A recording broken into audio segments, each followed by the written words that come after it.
জুলাই গণঅভ্যুত্থানের পর গণভোট অবৈধ হলে জাতীয় নির্বাচন অবৈধ এমন মন্তব্য করেছেন রাষ্ট্রবিজ্ঞানী অধ্যাপক দিলারা চৌধুরী। আর অ্যাডভোকেট শিশির মনিরের মতে বিচার বিভাগের স্বাধীনতা প্রশ্নে সরকারের অবস্থানে সাংবিধানিক সংকট তৈরি হতে পারে। সকালে ডাকসুর আলোচনা সভায় এসব কথা বলেন তারা। বিস্তারিত জানাচ্ছেন সালাউদ্দিন কাদের।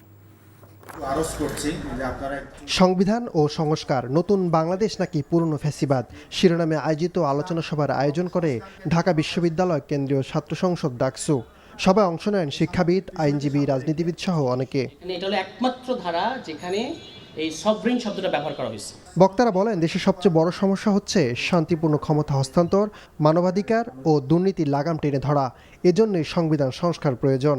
বিএনপি মাঝখান দিয়ে দুই নৌকার মধ্যখানে পানিতে তলানো ছাড়া বিকল্প কোনো রাস্তা নেই।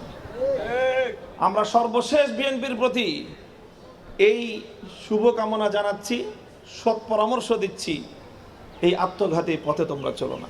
ডাকসুকে অনুরোধ করছি, আমাদের আইনমন্ত্রী এবং স্বরাষ্ট্রমন্ত্রীকে ওপেন চ্যালেঞ্জ দিয়ে গেলাম আজকে। আমি আর শিশির বাংলাদেশ সরকারের যে কোনো মন্ত্রীকে অন রেকর্ড কনস্টিটিউশনাল ইস্যুতে চ্যালেঞ্জ করে গেলাম। যদি আমাদের থাকে চ্যালেঞ্জ করতে পারেন, প্লিজ কাম অন ডেস্ক।